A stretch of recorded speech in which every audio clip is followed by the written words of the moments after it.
let's get on with the annual plan update. I know we've got a big meeting next week on this, but hand over to you, Taff. Kia ora, councillors. Thanks, Craig. So we basically, the purpose of today, as you'll have seen in the slide pack, is to just bring you back the fees and charges following the last briefing, and then Dave's going to talk a little bit about the rates movements, and then Ross is going to talk through the consultation approach that we didn't get to in the last session. So I'm going to take most of the early slides as read. I just wanted to draw your attention to this last bullet point on the bottom here, because this is new from when we put this slide up at the last briefing. So because there were questions around the current year end forecast came up at the last briefing, and what the position that we'll be in at the end of the year. So we're going to bring that back, obviously, prior to the deliberations piece for councillors. And Dave may be able to speak a little bit more about that if you need anything else on what we'll bring back, but that essentially will bring back. And also the feedback that we got on the consultation document and the annual plan document itself. Actually, there was quite a few questions in there from councillors around particularly some assumptions that have been made, inflation assumptions, interest rates, etc. So we will bring in that back as part of deliberations as well. So just giving you the assurance that information will come back to you before you're making any decisions, and if there's any changes in those assumptions, then again Dave's team will be bringing those back for those conversations. And so the first bit we wanted to cover off was just the recap of the fees and charges piece that we realised that we dropped on you at the last briefing in terms of this slight change in direction and how we wanted to have that conversation with the community. So just a reminder that there's 3 parts to the changes that are being proposed to the fees and charges schedule. Simplifying the deposits, adjusting some of the fixed fees and deposits, and then this last one, which was the one that's really the main one for discussion, which is the hourly charges in order to meet the finance and revenue strategy policy targets. So what we've done with the information that you gave us, and I'm not going to touch on this slide because this is just the recap of the why, but then what we've done with what we got from the last briefing was, you recall, we brought it sort of framed up with the 4.7% average increase in hourly rates, and we've just shifted that back based on the guidance that we got last time to what we originally needed to meet the LTP year 2. So we put that as the 14.1, and then we have provided an alternative. So we framed it up not as his option A, option B, but this is our proposal, which is what we need to do because, if you recall, this is a special consultative procedure with a statement of proposal.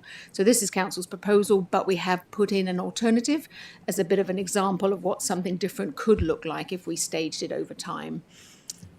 So this is how this is now being framed up. And then the consultation questions, taking your feedback from last time as well. So simplifying this question to just, do you have a current resource consent or anticipating getting one, yes or no, so that we know who it is that's responding, whether it's a service user or a ratepayer.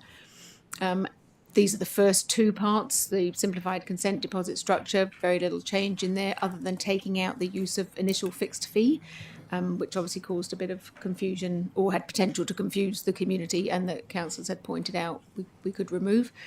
The amendments to some fixed fees and deposits. And then this one is sort of the framing of the question just being shifted.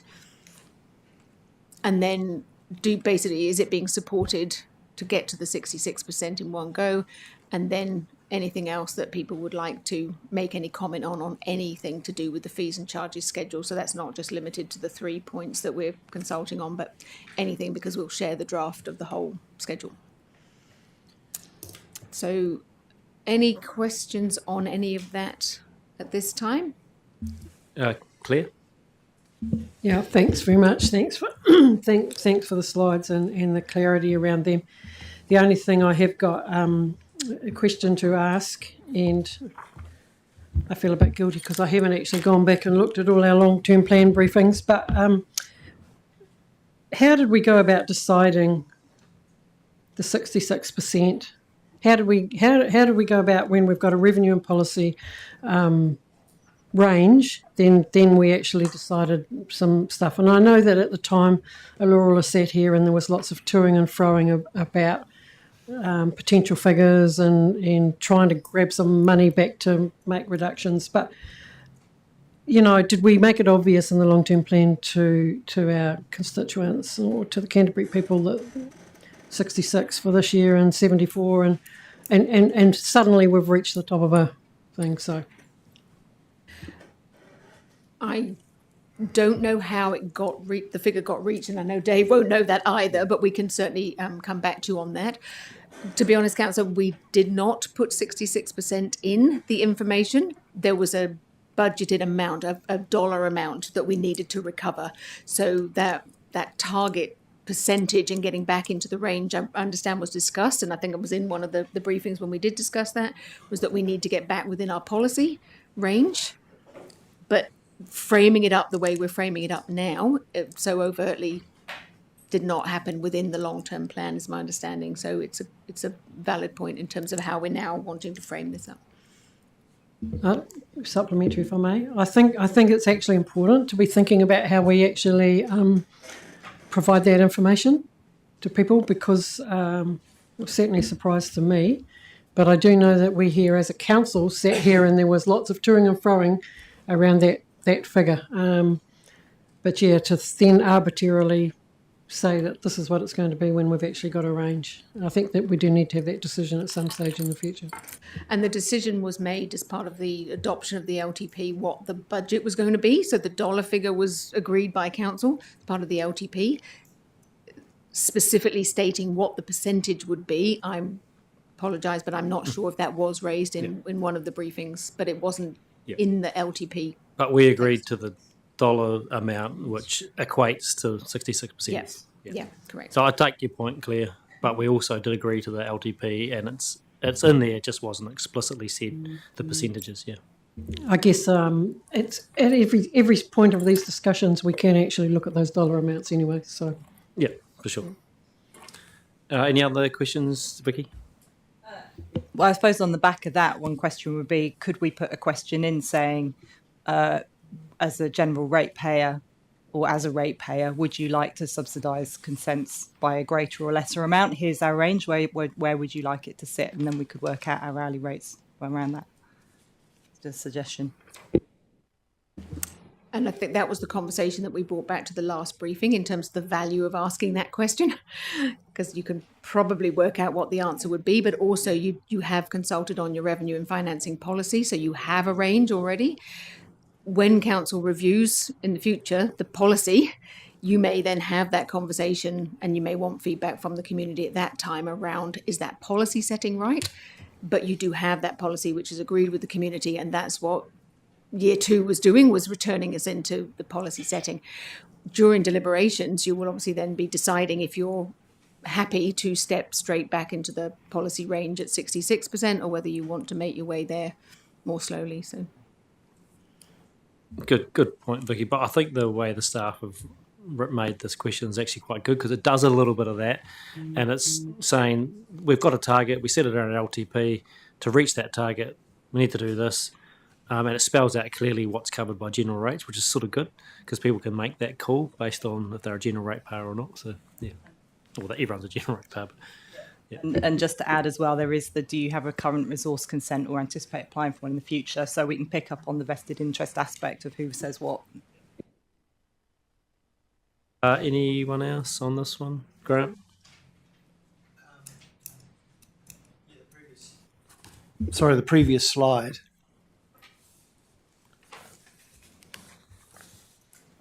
Previous to that, the actual deposit structure. Yeah, that one there.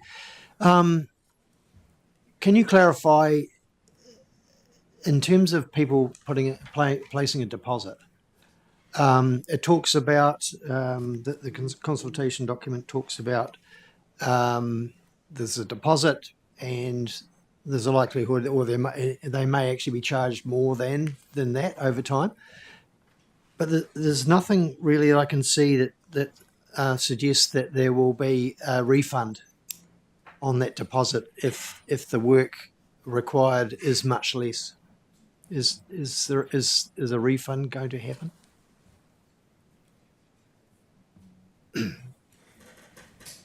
I'd need to find out the answer to that question, from somebody in the team. I think we have discussed that previously. It's a normal deposit structure, right? If you put a deposit in, there's a certain bill that gets generated. If it's not that much, you'd get that back. That's sort of, I'd assume. And if it goes over, you pay more. Isn't that right?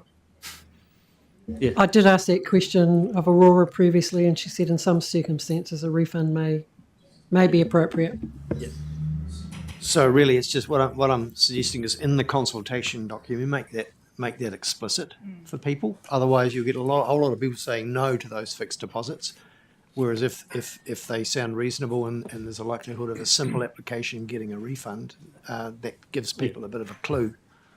I'm sure we can. I mean, it has been asked before, so it's something to clarify for people if they don't understand deposit structures. Yeah. All good. Anyway, it's not a massive change in the consultation document to just clarify something like that. All good. Anything else? Should we move on to the next bit? Let's go. Kia ora, councillors. At the last workshop, there was some discussion and comment around trying to get a better understanding of the total rates movement across the region. What we've done is been able to highlight the table here to outline the total rates movement by territorial authority and to try and help councillors understand this, and at the same time just trying to give some brief explanation of a couple of obvious outliers to the average. The table is presented without stating the obvious highlights that proportion of rates weighted to Christchurch, and hence how that hones in on more towards the average rate movement. It also draws your eye to the Selwyn area, and as well as we've provided in this pack the explanations around Selwyn and what's driving that movement. We've stress tested that further by taking the opportunity to have a look at a greater sample of properties in that area, just a cross-check. And what this has highlighted is that total rates increases proposed in that sample around the sort of 8 to 12%. However, there's kind of 2 points I'd make. One is with the growth in rating units in that area, you'll have a rating unit that will go from 0 rates, being a new property, to having rates, and that will be having an impact on the average. And the second thing it's highlighted is particularly in the Darfield area, in Selwyn, the proposed PT passenger service changes are having a significant impact on ratepayers in that particular area, where the passenger component of rates proposed is increasing significantly, and that's outlined actually in the consultation document. And this, across those few sample properties we looked at in Darfield, is seeing some urban properties showing an increase, a 60% total rate movement increase. So when you look at, I guess, the annual plan, draft annual plan, that should be, there is a significant PT increase, but this is what it translates to for those properties in Darfield, and just wanted to make you aware of that. And given that deeper dive into Selwyn and Darfield, we're proposing that in the annual plan document, we increase the sample properties for the community so that there's at least one in Rolleston, which there wasn't in the original one, and there's at least one in Darfield. Thanks, Dave. Darren, you got a question? Yeah, I think this is good to see this. But what I would far also prefer to, would like to see, is the dollar terms. If we're going to be doing these things in the future, dollar terms are more real for us comparatively to when we have conversations with our, in the rates conversations at the same time that TAs are having their conversations. The TAs percentages are far bigger dollar term than our dollar term. For example, Christchurch's rates potentially in our city are going to go up 8% or something like that, which I think was about a $60 a year difference, which is when the average person thinks 8%, they're thinking 8% of their entire rates bill, but it's actually only about $60. So I think there could be some work done in that space. Sorry, just if I can answer that. Sorry, Craig, because that's what we're doing with the sample properties. So they'll be showing the dollars rather than the percentage increase, so that you've got some examples of a high-end city property, less capital value city property, and you can see what the money will look like. Because you're right, that's exactly what people will be interested in. How much more am I paying? Yeah. I know what Environment Southland did last year I think, or the LTP, is, when they were doing it through their document, they gave that statistic about the average dollar value to an average home. That, yes, heaps caveats on that, so it's got a little asterisk next to it, but it is helpful. So yeah, it's not just the sample properties. I know you can look them up and you can see sort of roughly how much that would be for a certain valued property. But in the same way as we do a percentage across the whole district, it might be good to translate that into a dollar value based on an average. So could just be helpful. Peter, and then I'll go to David. I think the tyranny of actually doing any of this is the fact that the range is different for individuals. And For sure. we had quite a conversation last week about the fact that it's under 10%, that's a good number. But if you look at individual properties and even the comparison from the annual plan document, the first one we had, I mean, they range from 17% down to, I'm very, very happy with Waitaki because I think it's like minus in my house anyway in Waitaki. So I'm really happy with that.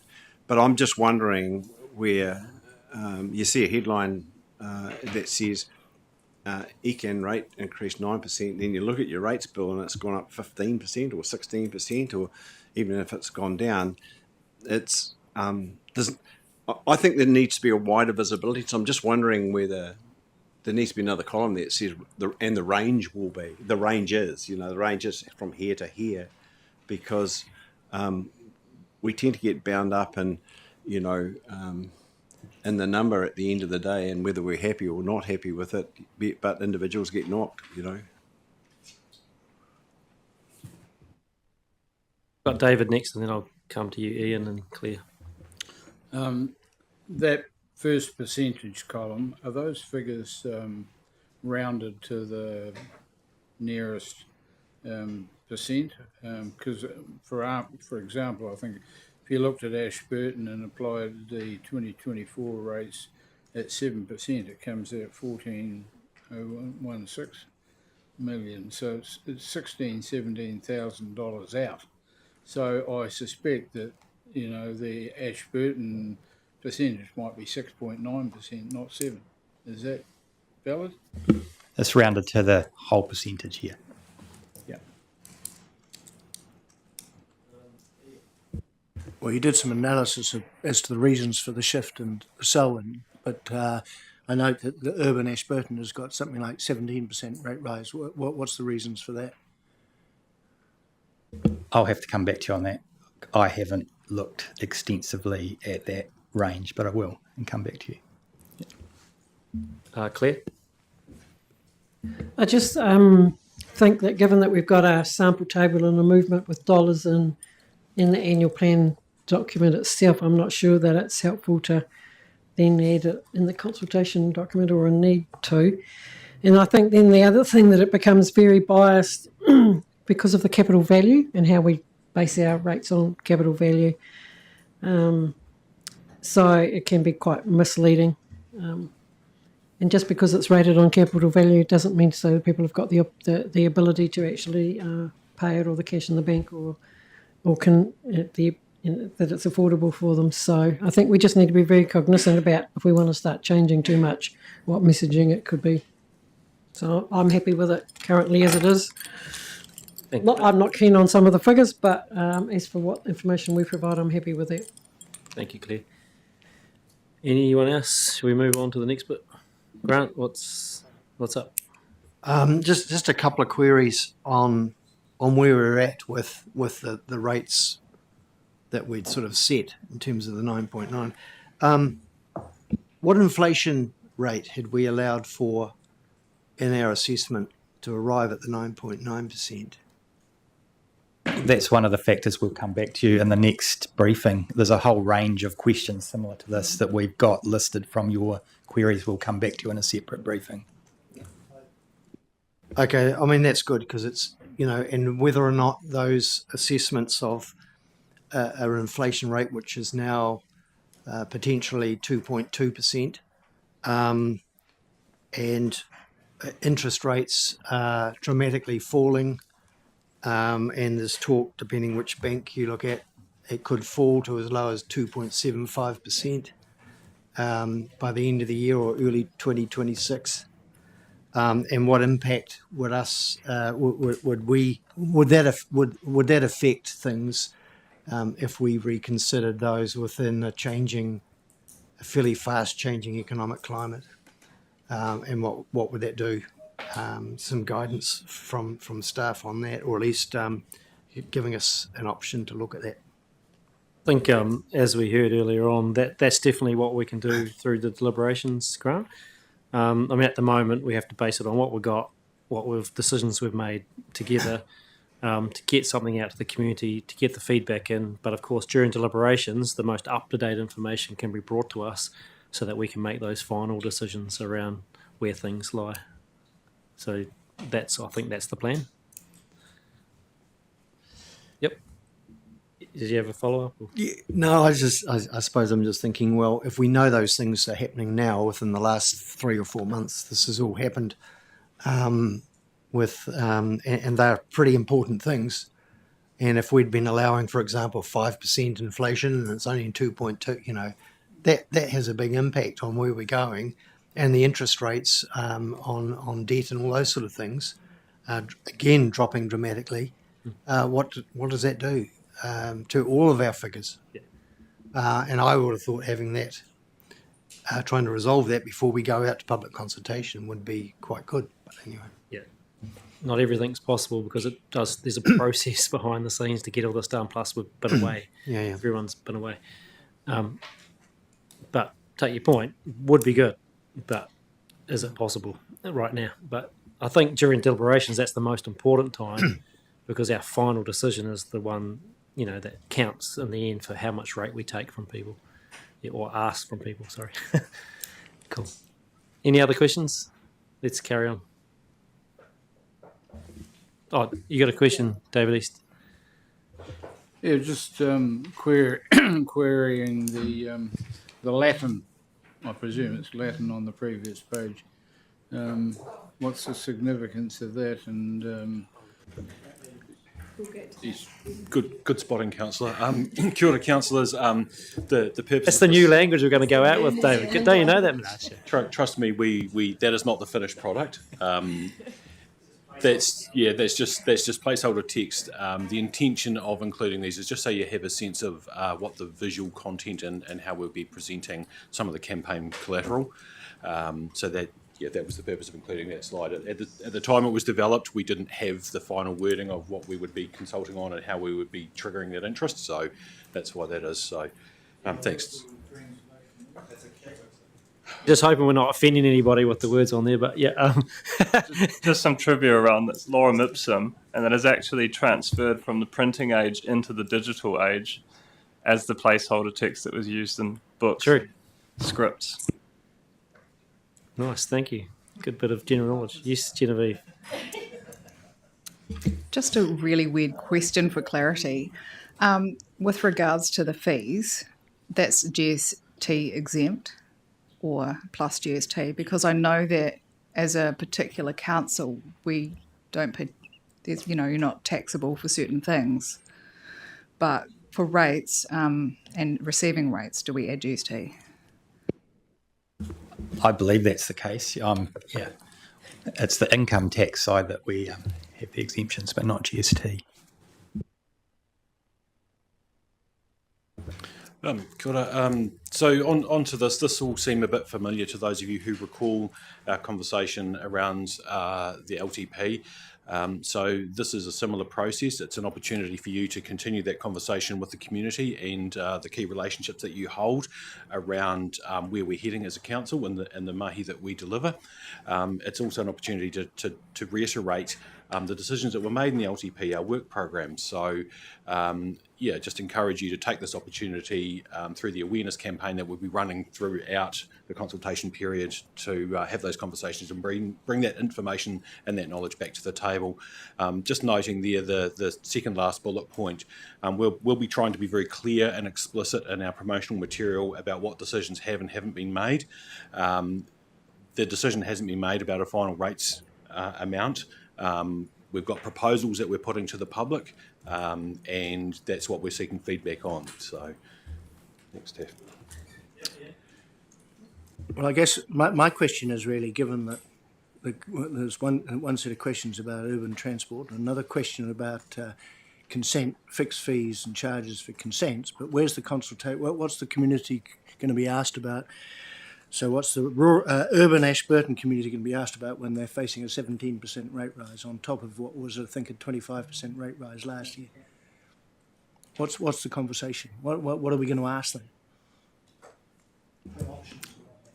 I mean, there aren't options for that because it was agreed in the long-term plan and the decision was made by council to adopt the long-term plan, which included year 2. So we are only consulting for the annual plan on those urban transport pieces. And then we're running the fees and charges consultation in parallel to the annual plan consultation. So those will be 2 different conversations, but just running in parallel. In terms of the opening up the whole of year 2 of the long-term plan and future, anybody in the community can make comment on any of that. So when we're putting it out to the community, this is the annual plan, although we're being very specific around the urban PT, it also has open-ended questions that people can give any feedback at all, and they can obviously give feedback directly to you as councillors that you can bring back in deliberations. Noting that anything that, if you brought back and council made some other decisions that wanted to significantly change what you have in the long-term plan, you may need to reconsult. So as a councillor for Selwyn and the Ashburton districts, my message to the constituents will be, we put all our effort into reducing rates in Christchurch, but nothing for you guys. Is that the message we're putting out? And I think that's a bit unfair because we agreed to the long-term plan. We all were involved in that, and at the end of that process, we all agreed, well, a majority, to cut $2 million out of our budgets. That's what happened. Staff had to go and deal with that. We knew that the year 2 figure was in there too, and we all agreed to that. So we've been through that. And then the things that have come off now, the reductions that we're making, we're spelling them out clearly, and we're asking the community if they are happy with that.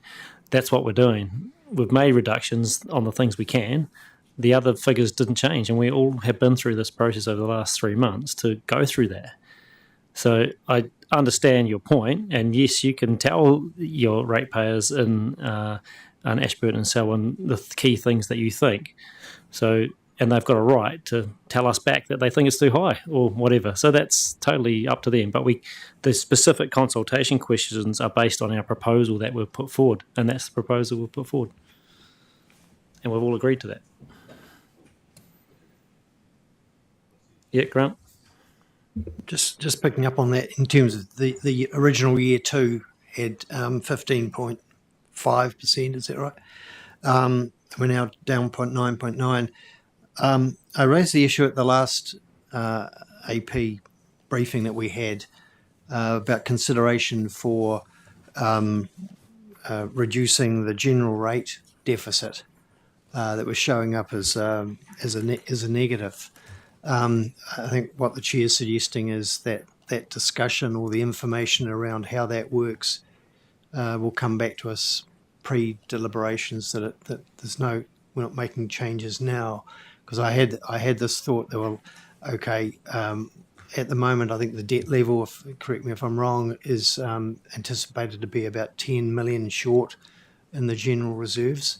But in which case, if we took the and just to clarify, in the LTP discussions, there was an idea that every year going forward we would try to reduce that debt by 2.5 million. And has that been accounted for in the 9.9?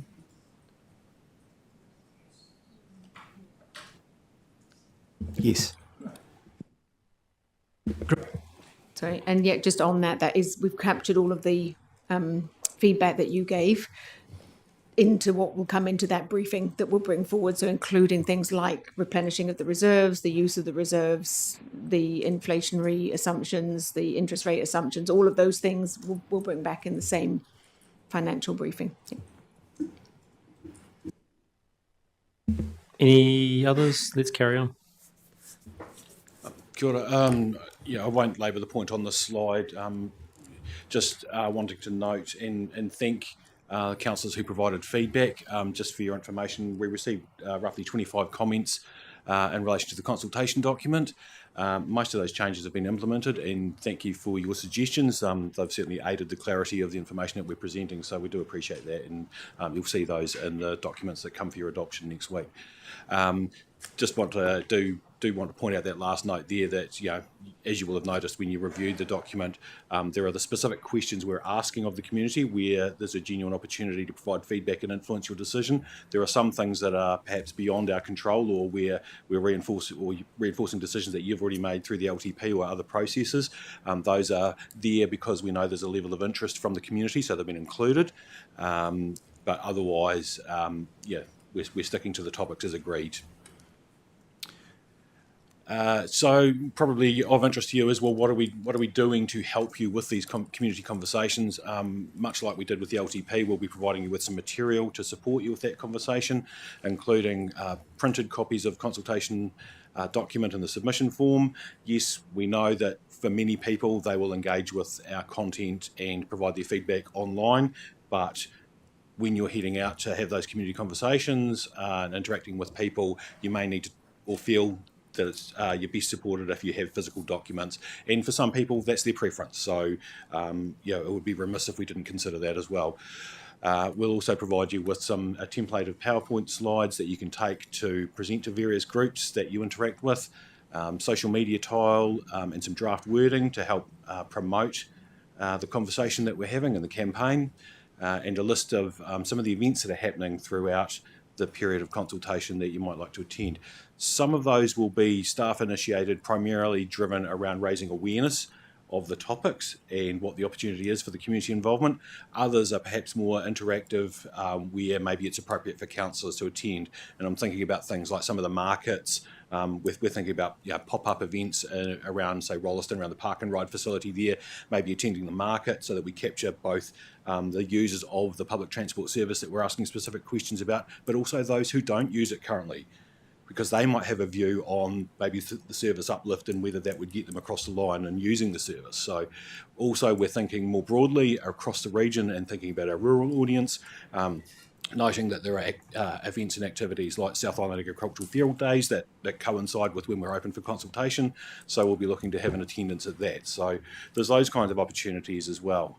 And obviously one of the things that will no doubt be of interest to you is detailed information, we've referred to those as back pocket notes, about some of the key issues and some of the things that you've raised in the chamber here today and in other days, some of the more specific detail that isn't appropriate, say, to put in the consultation document itself, but is really helpful for you to support those conversations. As I mentioned, we'll be doing a bit of a broad approach to raise general awareness, reiterates a bit about what our role is as a regional council, and also primarily just to drive traffic to our online platform where people can participate. It's a mix of paid and unpaid, direct outreach to various stakeholder groups, community groups, culturally and linguistically diverse communities. I think we've got about 250 odd people on a database that we can send some information to and ask them to disseminate that further. Unpaid media columns, media releases, there's a range of activity. And of course, the last point there, which I think we mentioned during the LTP, staff have an interest in this, they're members of the community, so we'll be providing advice for them about how to do so in a safe way. And just to wrap up, pending any questions, just the last slide there just outlines the process from here, just noting that the agenda will go live towards the end of this week for next week's meeting, where you will consider adopting that consultation document and the draft annual plan. And then we're open for consultation pretty soon after that, and that's a bit of a stretch for us. We normally have a bit more lead time, but we really want to capitalise on the decision that you have made and the interest in that when you make that decision, and let people give their feedback straight away. And then we're into hearings, deliberations, and then hopefully adoption in June. Just noting too that when you adopt the annual plan and the consultation document, that is what you're adopting. It's not signalling a preference, and I would again remind you of the care and caution around how you frame the conversation with the community to avoid any perception of predetermination in your decision. When you're having those conversations, these are proposals that we're putting to the public, and you will consider their feedback along with a range of other information and staff advice before you make that final decision in June. Thanks, Ross. Any questions or feedback yet, Dion? I have one question, and I forgot to ask it before when I was talking about the dollars and that table that you made, which is very thankful for you to do that.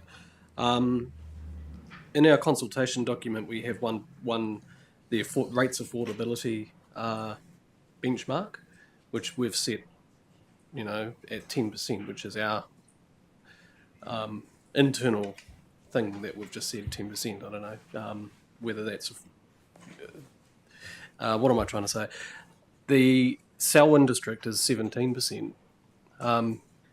Does that mean that that's unaffordable? I don't know how the benchmark is. It just an overall as a region, or do we actually break that down? Because I feel it's slightly disingenuous in terms of the way we present the affordability metric in the financial benchmarks when we've got some areas that are considerably higher.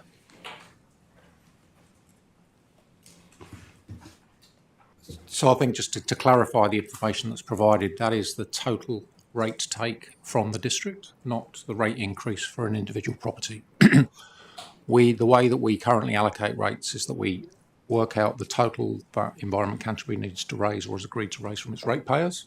It then divides that by the capital values across all 10 of the TAs, and that is then divided within each TA by the rateable properties within it.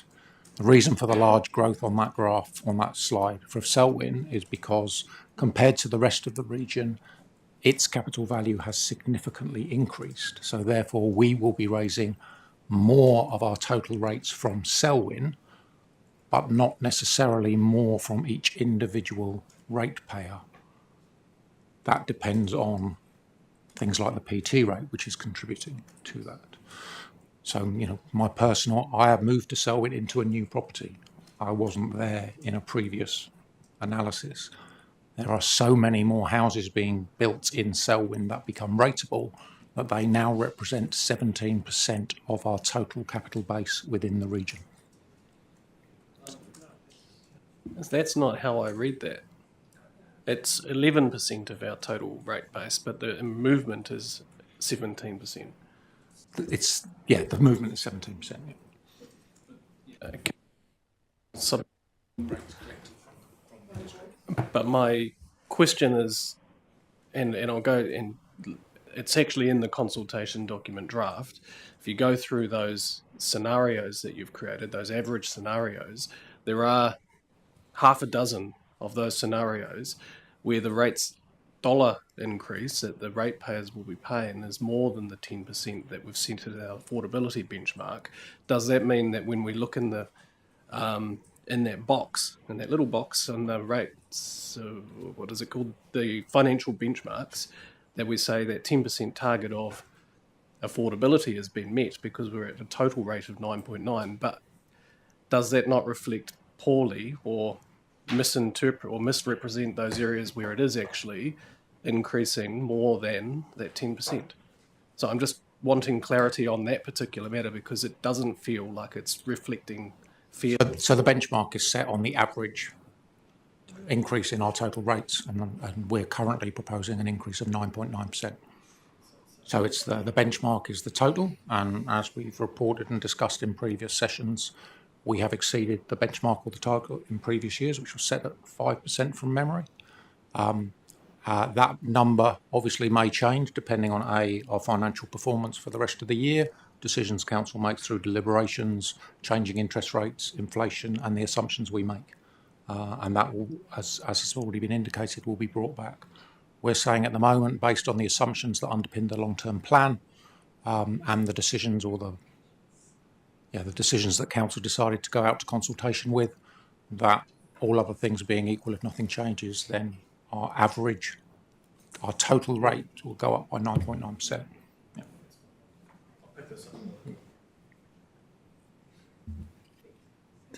Thanks, Giles. Thank you. I think we're done that presentation, haven't we? Thank you. Thanks, team. Thanks, Dave, Ross, and Taff. Really good. Thank you. We've got our next. We're actually ahead, so that's good. I think we should keep going while we're ahead if we can. So, Giles, I think you're up with the corporate and council and corporate policy briefing.